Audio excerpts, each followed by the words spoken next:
Hey everybody, welcome to Only Stupid Answers. I'm DJ Wooldridge, and next to me is not Sam. We have a special guest today. Introduce yourself. Well, I've changed myself. Oh, yeah.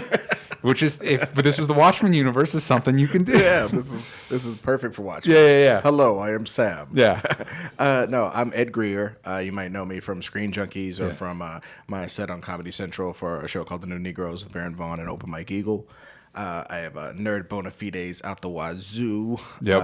I got on national TV doing nerd material. So Yeah. I guess that's a big one. Well, I'm super thankful that you were able to come out and join me today. You did our watch along with us, which you can check out at patreon.com/onlystupidanswers if you missed it. Because now we're diving into episode 8 of Watchmen. A god walks into a bar, a fun play on Angela's last name, A-R, in the title there. The synopsis is, Angela's mysterious past in Vietnam is at last revealed. The synopses for these Watchmen episodes have been incredibly cryptic. I like it. Yeah. It's pretty cool. So Sam and I have been doing these reviews, so catch us up on your thoughts of Watchmen prior to this episode. Okay, yeah. All right, well, I think first I thought that perhaps it was a little bit... maybe choosing this to be so challenging to do U.S. history lessons and to do all this sort of stuff, I was like, I don't know. You know, it wasn't questionable taste because I hate that. You know, whenever you kind of do any truth to power art, everybody goes, that's not quite appropriate. Yeah. I'd rather have Superman put the flag on top of the White House. You know what I mean? Yeah. So, so maybe that was me just trying to fight those natural or unnatural instincts to reject that sort of art. And honestly, just so much world building was happening in those first 3 episodes, like cryptic, weird, Lindelof world building, that I was like, I don't know if I really like this. Yeah. And then it just starts to be so important. Yeah. You know, it starts to present itself as so important about the secret history. I'm a sucker for that stuff. Yeah. I read Planetary and The Authority back in the day. So like books like that showed me how interesting the behind the scenes lattice work of any fictional comic book universe can be. The hidden history of some sort of advanced world like that is very interesting. Well, it's interesting too because in this world, not only do you have the world set up in the graphic novel Watchmen, but you have the history in between then and now. And then the show dives back into the history before, you know what I mean? So there's a lot going into that. So going into this episode, I've been a big fan of the series and what it was doing. Before it started, I was kind of like, I don't know if I need this. Like it doesn't really look like Watchmen to me. I don't know if it did, if I want a Watchmen series. Right. And then by the first episode, I was like, well, I'm in. I'm in, I'm watching it. But the last week's twist felt like, oh no, like maybe this is if Damon Lindelof is doing a podcast with Craig Mazin every 3 episodes where they dive into the 3 episodes, and he talked about how he wanted to like be risky because he remembered when he was a kid reading the comic, it felt risky, like there was like, oh man, maybe they'll jump the shark, and that was the moment I'm like, oh, this is what you were talking about. I was concerned because there's a lot of different aspects to it, but I gotta say after this episode, I'm back and it's like, okay, all right. I still have a couple like logistical questions, specifically like, wait, Angela knew the whole time? She knew the whole time? Like, is that going to add up when I go back and rewatch those episodes that she knew that was Dr. Manhattan the whole time? Right. If she's going to make some offhanded comment, like there'll be so many people pouring over. Maybe she says like, boy, that big blue dummy or something like that in the 3rd episode. That's an offhand aside. I did like, and this kind of paid off in the way I expected, like throughout the first episodes, you'll have random characters be like, well, Dr. Manhattan can't look like another person. And you're like, well, time out. When did you determine that? Is there something Dr. Manhattan can't do? And then you find out this episode, like, no, they were wrong. Well, yeah. Yeah, because nobody knows. Nobody's hanging out with Dr. Manhattan. Well, yeah. I mean, Dr. Manhattan at this point would be the most legendy of urban legends. Yeah. You know what I mean? As far as like, obviously people would know that he was a real person, but you know, people think Columbus sailed the ocean blue. You know what I mean? There's all people sorts think of weird like Mr. Rogers was a Vietnam sniper. You know what I mean? Like exactly. Yeah. Well, there's one right now that says Jimi Hendrix is Morgan Freeman. Yeah. Hey. Let's somebody dive into that. I'd watch that video. I'd watch that conspiracy video. There's a video that is a takedown of conspiracy videos that goes into basically how the Back to the Future trilogy predicted 9/11, and it's so good at like riffing on those videos. About halfway through, you're like, I actually think this might have happened. Like, I actually think, like, because of the way they use logic anyway. So if you haven't been keeping up with Watchmen and you're just checking this out, you're crazy. Go watch the show. But last episode, we found out that Angela has been secretly married to Dr. Manhattan. And at the beginning of this episode, we go back to their very first meeting, the most awkward first date ever, where God walks into a bar. Yeah. And he starts macking on Angela. Well, the very first thought I had, the first and the last thought after watching this episode is so many hipster, I read the game type of dudes are going to roll up and start doing this game. This is going to be the new way women are macked on. Like, I already knew. Yeah, like, that we were supposed to. Yeah, that's our favorite song, or it will be in 10 years. 100%. This sort of assumptive, crappy Mac, it's going to come out of a bunch of guys. They're going to have to learn that egg trick, though. Oh, yeah. They're going to have to learn the egg trick, and maybe a few other, like, little tricks of the trade, because he's able to pull out a couple like nice ones. But I think you're absolutely right that this is going to be the new game. But what I liked about it is that at the beginning you're like, Angela, like, you're like, no man, we're not going to have a second date. And then as it goes on, he is pretty charming. I like that the humanity they bring to Dr. Manhattan. And one of the concerns I had was, how are you going to convince me, based on the way Watchmen ended, that Dr. Manhattan was like, nah, I'm going to go back on Earth and get married? Like that seemed to be like a 180 from where he ended the original Watchmen. And I think this episode that goes a long way towards going, okay, there's only so much time you can be a super god out of space, and given the fact that he can do everything all at once, why not try to maybe take another stab at having a life or something? Well, I think you and I were having a little bit of a conversation in between our watch along and now kind of talking about the relationship between Ozymandias and Dr. Manhattan. And I think there's a little bit of a parallel too, in that both are bored. Both don't have a challenge anymore. And so they don't quite know what to do with themselves. I feel like implication I got, we see that Dr. Manhattan goes to Europa, which we've been spending time with Ozymandias. He creates life in a flashback to when John Osterman was a child being kept in a manor, the same manor, literally the same manor that Ozymandias is now in. That he learns about sex by watching a couple. The couple turns out to be super chill and gives him a Bible, and that is the life that is his Adam and Eve. Instead of creating it in his image, he creates it in their image, and that's the lake that Ozymandias has been digging fetuses out of. That's the whole shebang. So he created it. He's like, done, and you know what I mean? And all they do is, because he wants them to be caring, all they do is care about him. What strikes me as funny about this is, like, if you were going to be mean about the show, there's a lot of these geniuses who make really terrible decisions that any genius seems like they would like look forward in time and be able to not, like Ozymandias going, yes, I will let John Osterman, because I am on Earth and I'm dropping cephalopods. That was a great scene too. Yes, where it's just like this portal that he's dumping. Yeah. There's a portal. He's like, time to make the donuts. Yeah, 100%. And then he just drops a bunch of cephalopods on people, and that's kind of this weird ignore the man behind the curtain crap existence he's living on Earth. Yeah. So we see that. We see how sad it is. Yeah. And then as Osterman floats down and starts talking to him about stuff, he reveals that maybe it would be cool to go somewhere else, to see a new challenge,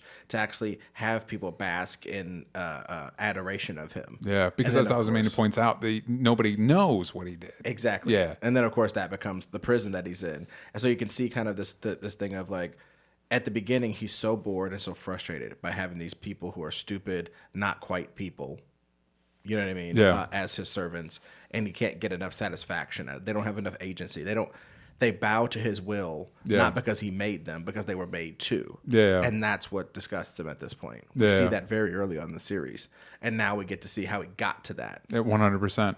And so after John, Dr. Manhattan, has created life, and of course, as we know from the comic, he is able to perceive time, but he's not so much able to alter it. As a really cool image in the previous episode is the Dr. Manhattan puppet, because he talks about being a puppet that can see his own strings. And so in the conversation with Angela, he kind of talks about, like, I am in love with you because I do fall in love with you, and we are together this amount of time, and we go back to that chicken and the egg paradox. Does he ends up with Angela because he falls in love with Angela because he was with Angela. Right. It's Kyle Reese syndrome. Yeah. We get a little bit of that later in the episode. We'll talk about that. But like this concept that like when you do speak to your past self or speak through people, through someone who's experiencing time in that way, are things truly locked in, or do you have the ability to influence them? Or maybe everyone has the ability to influence them except the one person who's able to perceive them. Yeah. Or maybe you did influence them and that's what he perceived. The influencing has already occurred. So Lindelof loves these thought experiments. 100%. And Watchmen's a great one to dive into specifically. And this episode specifically echoes the Dr. Manhattan issue in the comic, and the sequence in the movie is fairly close to that, and it's actually one of my favorite sequences in the movie. So as they're having their little first date, they go back and forth, and we see one of their first major arguments, which it looks like being with Dr. Manhattan would be a huge pain. Well, yeah, he's almost deliberately obtuse. Yeah, because what's interesting in that scene, he says to her, we're about to have an argument. I'm talking, number one, they're having sex. But he's telling her that he's talking to her in the past and in the future, I guess, while they're having sex. And that starts an argument. And the argument has already begun. You know what I mean? Well, that's interesting. She even asks him, like, where are you? Which is something you would ask your significant other. Is it because your brain's someplace else? But like literally he's someplace else at the same time. Oh, and it harkens back to the scene where in the graphic novel where he's, where he's having sex with his girlfriend, and then he's off somewhere doing a bunch of stuff, and also the scene where he makes copies of himself to be like, oh, why would you participate in this group stuff? It's just me. It's all of me. It's several me's. When you like that, you're like, dude, what? And it's interesting, and this show touches on a little bit. There is this interesting because as you mentioned, Dr. Manhattan is the most, and Ozymandias mentioned he's the most omnipresent, omnipotent person that's ever existed, powerful person that's ever existed, but he's still got his like sexual hangups. He's still got things he's working through, his dad issues, all that stuff. He's still, even though outwardly it doesn't appear like any of that stuff affects him, he's still working through it. We also see that how he ended up in Cal's body, that there was a Cal. And this honestly was one of the concerns that cropped up when Sam and I were discussing it, because it's like, wait, a powerful white guy decides he's going to take a black guy's body. Isn't that the premise of Get Out? Isn't that like the? And I like that when he goes to meet Ozymandias points it out, like, hey man, we kind of don't do that now. Like, yeah, I loved his usage of the word problematic. That was really funny. Jeremy Irons is really fantastic, and I think a lesser actor. I don't know that we're talking about this show the way we're talking about if a couple, maybe two to three parts were miscast. Yeah. If 2 or 3 parts in this thing were miscast. Yeah. Looking Glass. If Looking Glass was miscast, this show would be kind of weird. Would be tough. Timberlake Nelson is great, and I think Veidt here is significantly. I think that was one of the weak elements of the movie is that when you're watching the movie, that Veidt, you're like, oh, that's the bad guy. Yeah. Like immediately, like the second you see him. And this one, but this one also gives itself a little bit of leniency, is that because it's post his master plan, so the wheels are coming off a little bit. The artifice of being the best person in the world is kind of, especially when we see Veidt on Europa. But and also in this series, to this point, we already understand that being the world's smartest man is, number one, impossible, and number two, maybe kind of useless. Yeah, because he was the smartest. He did the smartest thing. It didn't help anything. The world's still messed up. And as we talked about a little bit, maybe before or between the episodes, I don't remember, but we were talking about how it was looking at the smartest man's plan fall apart, and how you were saying that, like, theoretically, this world that we're exploring through this show should be a liberal utopia, quote unquote, liberal utopia. Redford's been president for decades at this point. Like, gun control is a thing. You know what I mean? All this stuff that we want is happening. Right, but there are still problems. Yeah.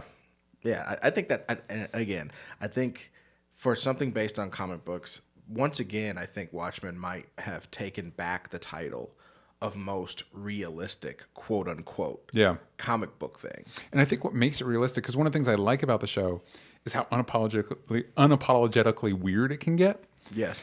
But that doesn't undermine what makes it real. Is not so much that, like, oh yeah, like giant fake aliens can send out a psychic wave and hurt people. What makes it real is the way people behave and interact with each other and the decisions they make, and the fact that even though you have a blue naked God, he's still got dad stuff he's working out. You know what I mean? Like, that's what makes it relatable and real, like you're talking about. Well, yeah, and people's perception of him, like the fact that terrorist type forces can seize on his existence as motivation for them.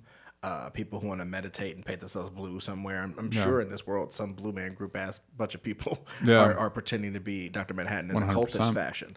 There's so many ways that these giants. It's funny that we don't necessarily stand on the shoulders of giants. Usually, we just sort of like linger on their shoulders, like dandruff. Yeah. That seems to be what most people actually do. Yeah, and this is kind of an examination of that. 100%. And so we get to the scene as they go through the date, and we're finding out what will be her favorite song, and that it's supposed to end in tragedy and all that stuff. We get to the moment where after the fight, to kind of figure out how to be more human.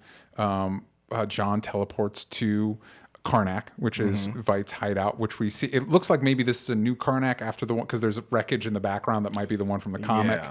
Yeah. And you pointed out that conversation, that interaction was kind of like the closest you've gotten to maybe like Batman and Superman having like a real heart, because I pointed out as actors, at least, exactly. Obviously in animation they've spoken a lot, but and I'm not as like a live act. I totally get what you mean, because I was pointing out like, well, maybe Superman and Lex Luthor if they were more friendly, and I'm like, wait, that's Batman. Like that's 100% what you're saying. Go into that a little bit. Well, it seems to be like the way that Super God, who's invulnerable and kind of chill because he's invulnerable, but at the same time can't quite relate to people in the same way, and somebody who is human but considers themselves so above the rabble, as it were, how they would talk and how they would reach an equilibrium. And I love the fact that the person, as we find out, that's responsible for Manhattan being able to pull off this job of faking like he's someone else and actually living as someone who doesn't remember he's Dr. Manhattan, is because Adrian Veidt had a plan before the plan he used. His original screw Superman, I'm gonna shut him down plan was to put a tachyon-laced, interference device onto John Osterman, cancel him out, make him forget he had his powers, and neutralize him off the board. That was a great bit of use of like working around continuity in the comic of like, plan B was B for blow you up, and plan A was amnesia. It was A for amnesia. And I think this is also the first time in the show that we've had two classic characters from the comic talk to each other. I think so. Yeah, because we've had Laurie, and it turned. Well, I mean, now I'd have to go back and watch scenes with original Cal and Laurie because we just didn't know. But this is the first time they both know who each other is, and they're talking to each other. First official interaction between two characters from the original. Also, if you look at Veidt's desk, there's a little Ozymandias action figure on there, which was a nice little tease. Now, one other Easter egg in the scene where they're looking where John Osterman is given a Bible by the super chill couple, and they open it up to illustrations of Adam and Eve. Those are drawn by Dave Gibbons, the original artist of the graphic novel. So which is I was dope. I love it when they do that stuff. They sneak the artist in there, and he's willing to take the money and put his name on this product.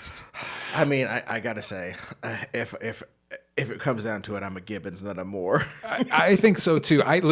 I appreciate Alan Moore's dedication to his principles. I'd say, give me that paycheck. Is all I'm saying. You're going to do it anyway. Give me the paycheck. Yep. So when after that they come to the deal that he gets the amnesia device, and what John gives him in return is this gift, quote unquote, of going and living on Europa. That kind of feels like a trap to me, like a trick. What do you think? I think twofold. If it is a benign trap, I think that may be what he meant it as a benign trap, a place for because obviously John Osterman tried to stop his plot of scaring the Earth before. He kind of was like, you shouldn't do that. Like, no, I already did it, which was an amazing callback when he goes like, oh, you're planning to give me amnesia. How long can you make the device? I made it 30 years ago. Yep. Oh, I'm no Republic villain. Yep. I love that stuff. But what were we talking about? So whether it was a trap or not, because the way John presents it is like, hey man, this is what you want. You want they're going to worship you. It's going to be great. And then when you see what kind of happened, it's like, I think he tricked him. Well, but also again, I think that's one thing that I like about this. But if somebody were picking nits, they could go, the smartest man in the world will not fall for something that is such a trap. Because if you teleported me there, that means there's no physical means for me to use to get back. Also, since you just gave him an amnesia device. Exactly. You know he's not bringing you back. Yes, that's true. Yeah. That is true. Like, why would you even subject yourself to that? But at the same time, I think that's why we saw his place in such disrepair. Yeah. That's why we've seen his dissatisfaction throughout the whole series. Yeah. Is to kind of suggest that he's the type of person that can fall into a deep depression, and in the midst of that, you make some poor decisions. So I also think it's safe to say that if you wear solid gold armor and make your layer the way his layer is, it's like you want people to notice, man. Like you talk about like, well, the only way for it to work is if people don't know, which is true. Mm-hmm. But you want the adoration, so he's a little desperate. Yeah. Well, it's like those people who go, well, if I got $1 million, I wouldn't be a jerk. Yeah. If you got $1,700, you walk different back to your car. Yeah, 100%. You know what I mean? Yeah. Everybody's looking at you all of a sudden. You feel such immense paranoia when you have $1,700. Yeah. So imagine if you're the richest person in the world, the smartest person in the world. Yeah. That has to mess with your brain. Yeah. That has to 100%. So they Veidt goes to Europa where things are going great. He's doing fine. And John, his next stop after that is he meets Will. Mm-hmm. Which kind of, again, because of the way time works in this episode and the way time works for John also kind of leads into our end game. Yeah. Where we get back to the present where we left, where we find out that by the way, I really like the way the visual of the device, the way it went into him, because he said he was going to basically become incorporeal, so it could go in there. But just the visual of it was cool. She wakes him up.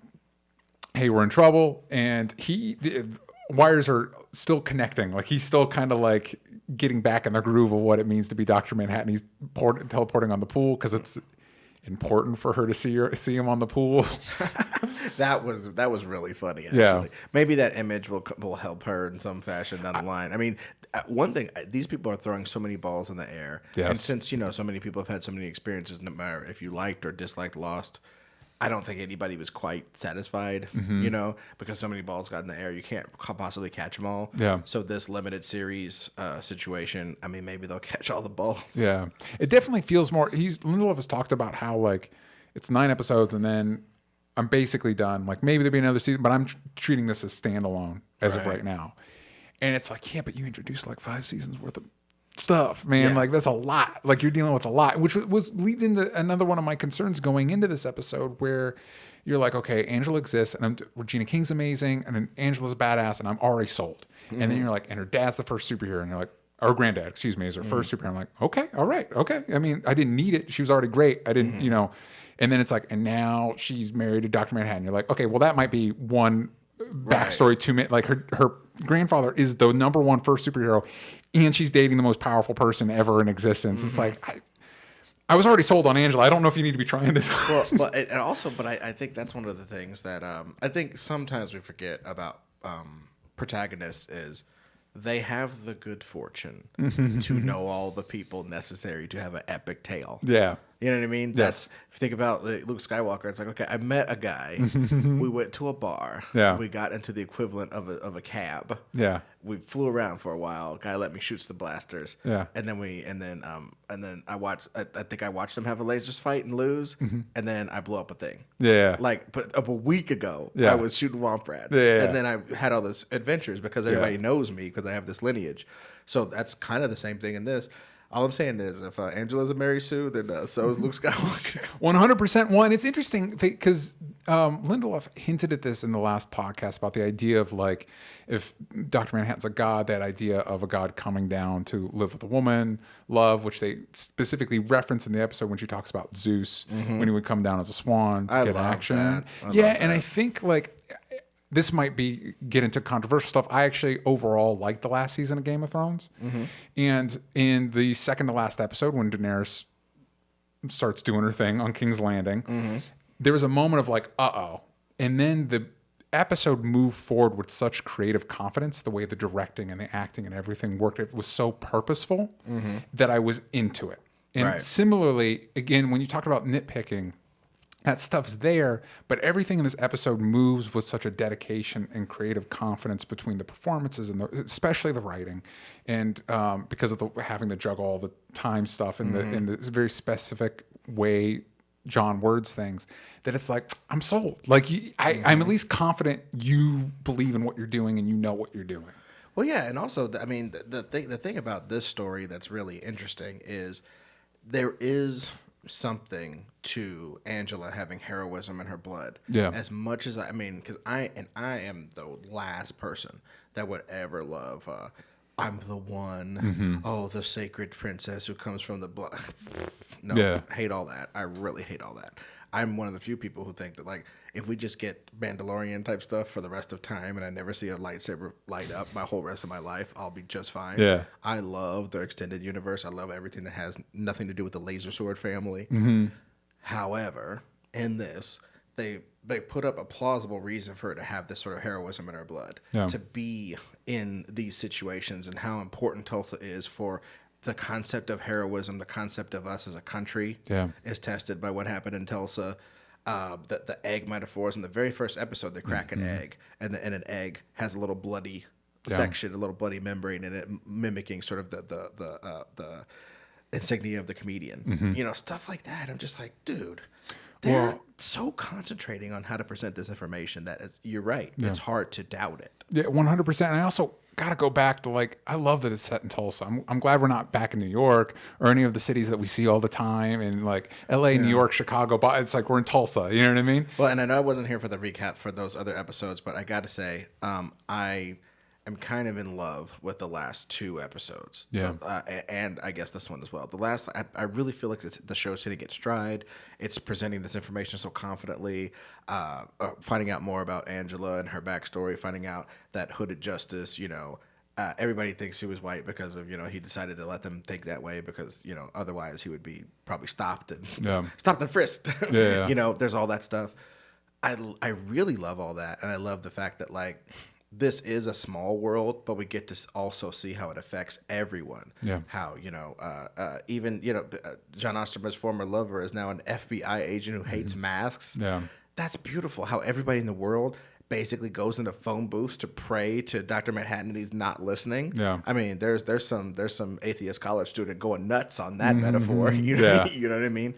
It's just, it's got, I think it's one of the few things where it's like, maybe it's not a bunch of loose strands. Maybe it's an Afghan rug. Yeah. And just appreciate how well it's woven. Yeah, 100%. I think that's a great way to describe it. And so as we get to Dr. Manhattan's woken up and he explains that he dropped the kids off with Will and he made a plan with Will 10 years ago, and God bless Will and his great memory, because I don't know if I remember plans I made. I mean, that specific situation, maybe like Dr. Man shows up on my door, maybe I'll write that down. Well, yeah, he's got his nostalgia pills. So. Yeah, there you go. I just watched 1917, and that movie very much depends on, like, the general gave these two kids directions and they know exactly where they're going. I'm like, I'd be done. Oh my God. I'd be done immediately. I wouldn't remember any of this. If you told me one time how to get to Costco and you took my phone, you're dead. Yeah. Sorry. Mission unaccomplished. So, and what I really like about this is you go back to the chicken and egg thing, like going back to why Dr. Manhattan chose Angela. Well, one, he has a type because Laurie was the lineage of superheroes, and Angela's as well. Dr. Manhattan has a type, but also he's with her because he was with her. That's how Dr. Manhattan, it happens, so that's why it happens. Oh, one small moment when he's telling, when he tells her that they're going to have an argument, and she fights, even having an argument. We're not going to have an argument. That starts the fight because she starts fighting with her. But anyway, and when they finish their tete-a-tete and they've reached this conclusion that he can't take risks, he cannot take risks, he cannot experience life as a human because of his omniscience, and it's too much for their relationship. And she's sitting on the bed and she goes, "Do you need me to say it?" And he goes, "Yes." And he goes, "You should leave." And the look on his face when she says you should leave is surprise. Yeah. You know what I mean? Yeah. It's like he's because that's where he learns it. Exactly. Yeah. That's amazing. Major props to Yahya Abdul Mateen II. My God. So, and I am glad it's like, because as they're going out throughout the show, it's like he's great as Cal. But he's just Cal. You got him to just be Cal? And I was like, oh, no, you didn't. Okay, all right, there's a reason. Oh, no, and boy, ladies and everybody. Everybody that's into... Everybody that's into the male form, from sculptors to whoever. If you just appreciate it, he's doing the work. You know what I mean? This guy. And when he asked Veidt, well, do you need me to put something on? Yeah, man, just for my self-confidence or something. Like, come on, dude. Especially if you're Veidt, it's like, I'm getting older. Like, come on. Yeah, I haven't done a push-up since 1986. Yeah, come on. Put your shirt on, please. But going into all that, Angela asks him a question through time that he asked Will about Judd and the Cyclops, which might have planted the seed for him. I'm going to assume the seed is he investigates Judd and it confirms that he is part of Cyclops. Yes. Because the other thought is that he didn't research it. And so maybe he didn't have anything to do with Cyclops. And so he just got killed because he had a Klan robe in his closet. You know what? Honestly, I think that could be the most brave story choice ever.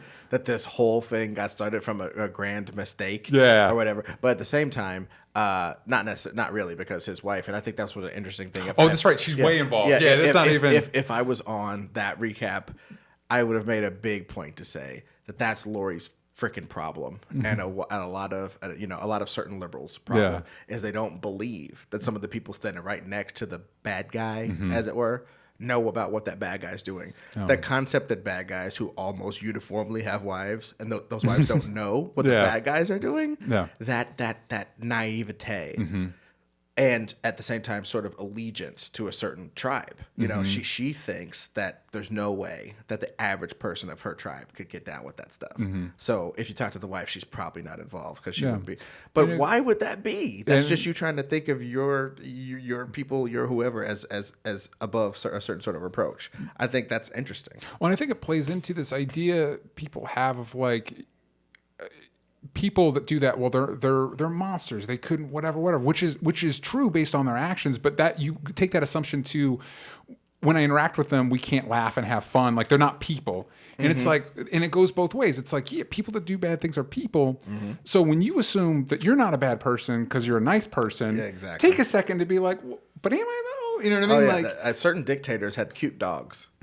And like you pointed out, they had significant others. They were charming enough to get laid. Like they were able to get stuff done. So just because I think it's worth to take stock in yourself to be like, am I being the person I want to be in this world? And absolutely. Anyway, absolutely. I think you're right, and I think it played that answer that question. Yeah, Will did his research. He knew what he was doing with his mind control gun, which is probably going to come back at some point. Oh, dude, and that was another thing. The fact that as part of this world, as part of a larger plot, I love the fact that like in Watchmen, in most comic book things, somebody gets a mind control ray. That's it. Mind control ray. That's what the whole story is about. Yeah. This world has teleportation, omnipotence, life creation, energy absorption, a billion powers, telekinesis, matter regeneration, all these different powers in it.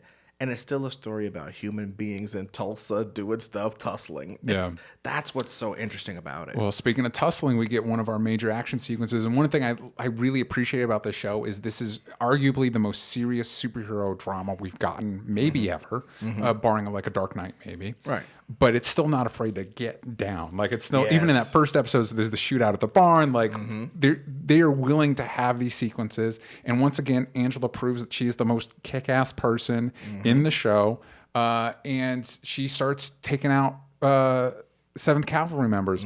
And she's doing fine, but Cal shows up as Dr. Manhattan and gives us the money shot, as it were, as he's just blowing people's heads up.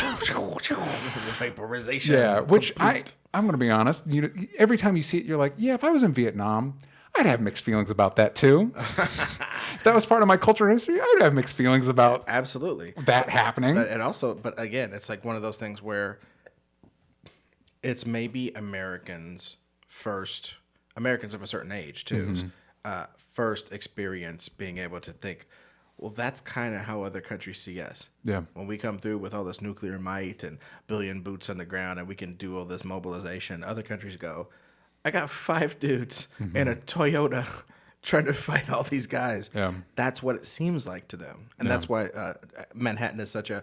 And it's funny as like a...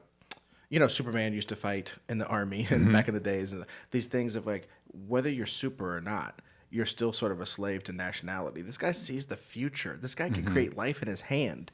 And the president suggests he should go blow up some people in Vietnam, and he goes, "Oh, that sounds like a pretty good idea." Yeah. It shows you how like even when you have the power, you're in service. And again, I think it plays into that idea that even though Dr. Manhattan is so powerful, like you said, he's a slave to his nationality. He's still a slave to his sexual feelings. He's not beyond that, which is what makes it like, I always find it really interesting when he's like very definitive about like stuff like God and stuff like that. And it's like, you're not as beyond these things as you think, John. Like you still struggling with stuff, but also when you talk about, that's one of my favorite exchanges too, when Angela's like, wait, so you knew you were going to regret it because you can tell the future, but you still did it. And he's like, well, don't you ever do stuff you know you're going to regret? It's like, dang it. Yeah. Dang it. You got me there. Dang it. You just described a Taco Bell trip at 3 a.m. 100%. Absolutely. We all know how that feels. So John does get teleported away in a very frightening fashion. Oh yeah, because we find out in the last episode that the 7th Cavalry's major like leadership wants to kidnap John Osterman, take his abilities, and we find out, which of course they do. Yeah, but we find out in this episode, not only do they actually kind of execute that, whether they get his abilities or not, we don't know, but they have teleported him with this special device. But we also see that Ozymandias states very clearly that it's possible for John Osterman to give his powers to somebody else. Yeah, and it's crazy easy too. He just puts his DNA in something that you eat, and then you eat it, and then you're good to go. I am very much, I don't know how you feel watching it. I feel very confident we are going to get another powered individual. My going theory, as we kind of like go into spoilers a little bit, there's one final scene that we need to dive into. Going into spoilers a little bit, my grand theory is that I feel like the reference of Action Comics in the Will flashback episode, the item falling onto the farm at the beginning of where we meet Lady True, which is very, I think the woman's name is even a play on Clark Kent and all that stuff. I have a feeling that Will's deal with True involves them making a Superman, like almost a literal analog for Superman. To deal with Dr. Manhattan. Maybe it's because Doomsday Clock is coming out and all that stuff. Like maybe that's where my head is at. But the final scene we see after the credits is Veidt not doing so hot on Europa. He's being punished by let's call them the Adam and Eves. Yep, there you go. And because of the groundskeeper and the game warden, excuse me. And he's in a cell. But the infamous horseshoe has finally come back around, which plays into kind of like, we know Dr. Manhattan can see the future, but like I do have questions of like, how did the 7th Cavalry know where Dr. Manhattan was to go get him? And how did Ozymandias know? Because you pointed out when we were watching it, like, hey, I don't need that horseshoe yet. Right. Did he know he was going to be here? Well, and I think, and you pointed out, looking at the number of candles in the cake, it seems like that portion of the show that we're watching with Ozymandias may have taken place as much as 3 years from our present, 3 years in the past from our present, which would maybe explain if Ozymandias ends up getting on a rocket ship and getting back to Earth. It would have taken him probably about 3 years. Oh, no. Do we remember how long they've been building the Millennium Clock? Because I know Sam had a theory that what fell to Earth was Ozymandias. So if that was like 3 years ago or whatever, because you're right, it wouldn't be instantaneous. If he got on a rocket, he'd be on that rocket for a minute. Yeah. So I mean, but that's another thing. I think it's a polar bear with a bunch of chains around it, coming from a cloud. Go. So going as we near one last episode, one final go until this season and possibly the series ends. Do you have any big swing for the fences theories? I mean, honestly, this show has been so bedeviling and beguiling that it's hard for me to go. Like, I didn't predict any of this. Like, almost any of this I did not predict. Yeah. So it's kind of hard for me to go like, oh, yeah, well, now I got it doped out. Yeah. You know what I mean? It seems presumptuous, but I do think it will have something to do, obviously, with a new arms race. At the very end of this, I don't think there will be peace. There will be a new arms race, which will allow us to kind of have that sort of Matrix 1 ending where we kind of know that, okay, Neo has the power. Yeah.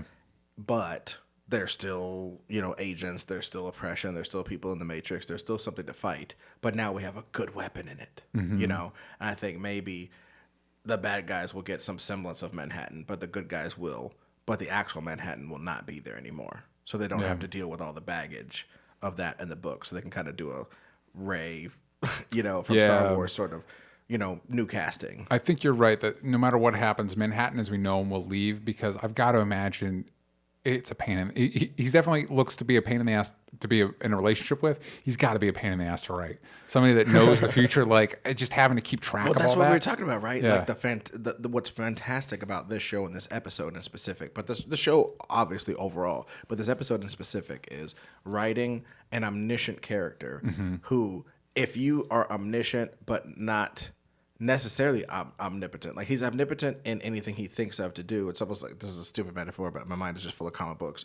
When I was a kid, there was a character called Stone that kicked it with Daredevil. Okay, And Stone was invulnerable as long as he knew the attack was coming. So if a truck was coming towards him to hit him, he would turn into Stone and it wouldn't hurt him. If somebody shot an arrow right at his face, he would just let it glance off. But if he got shot in the back or got a shuriken in the back of the neck, it hurt because he wasn't aware of it.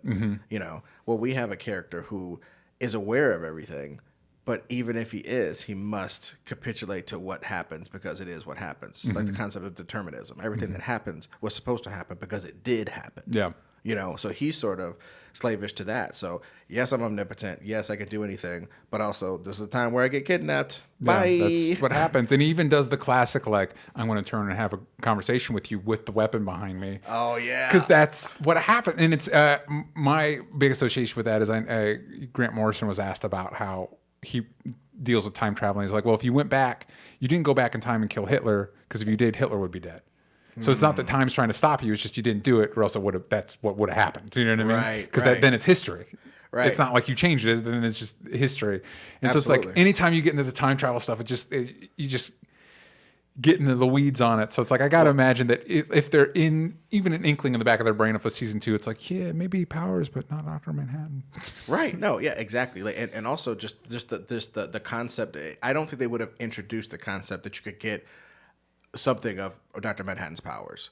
They didn't say all of them. They didn't say the sum totality of everything, but he said a person could get powers like Dr. Manhattan by ingesting something that Dr. Manhattan made out of his own particles. Well, and so that could be something that's very key in the last portion of the thing is like, and what if they did something crazy, like everybody gets powers? Well, that's what I was just going to suggest. Like, we've introduced the Squid Falls, which is, we now see that's how Veidt, keeps the fear of the extra dimensional creature alive.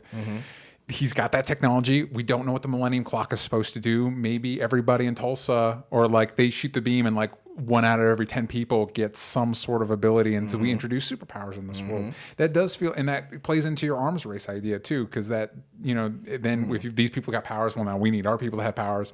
And it does feel like a natural progression of where the Watchmen comic was to where we are now telling stories and stuff like that. I don't know. I'm very excited to see where it goes. I was nervous at the end of the last episode. I'm back on board. Just one more episode. They got to stick the landing, but it seems like Damon Lindelof has assembled an amazing writer's room. Obviously, we've already known the cast and the directing and all that stuff has been top shelf. So for everybody that wants to follow you, where can they follow you? What are you doing? Oh, yeah. Well, thank you so much for, again, calling me in for this. Thank you for coming in. I really appreciate it. Yeah, there's so many people you could have reached out to. I know you have so many friends, and we all have so many friends in this business. So thank you for hitting me up about this. You can follow me on at Edgar Destroys on Twitter and Instagram. I'm an artist as well as a comedian and a writer. So when you look at my Instagram, it's mostly ads for my podcast, Nerd Goat Podcast. Nerd Goat Podcast is just very simply, and I got to have you on. It's just about... we talk to people about their favorite fictional character, and sometimes they're nerd related, sometimes they're not. Like we talked to Kevin Avery, who won an Emmy on the John Oliver Show. Oh wow! We talked to him about Han Solo. We've talked to Ashley Edward Miller, who wrote X-Men First Class, about Magneto. We just recently talked to Oscar winner Charlie Wachtell about Jerry Maguire. Oh, wow. That's cool. His favorite fictional character. Yeah. So it's just talking to interesting people, creatives and whatnot, about their favorite fictional character. And we end up getting, you know, in a Lindelof-esque fashion, like to think about who the person is who's bringing us the character.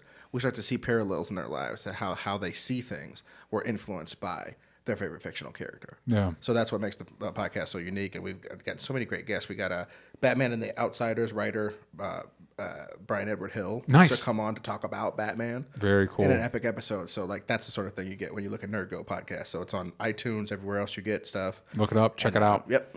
That's awesome. So obviously you're at youtube.com/Only Stupid Answers. Thank you for checking that out. You can check out the podcast Sam and I do. Only Stupid Answers everywhere podcasts are sold or distributed for free. And you can check out, if you want to do our watch alongs with us, if you want to check out us talking about all the super TV shows on CW with Roxy Stryer, you can go to patreon.com/Only Stupid Answers. I'm at DJ Talks Trash. Thank you for joining us, and we'll be back for the finale to see how it all ends up. All right, thank you all for joining us. Bye-bye.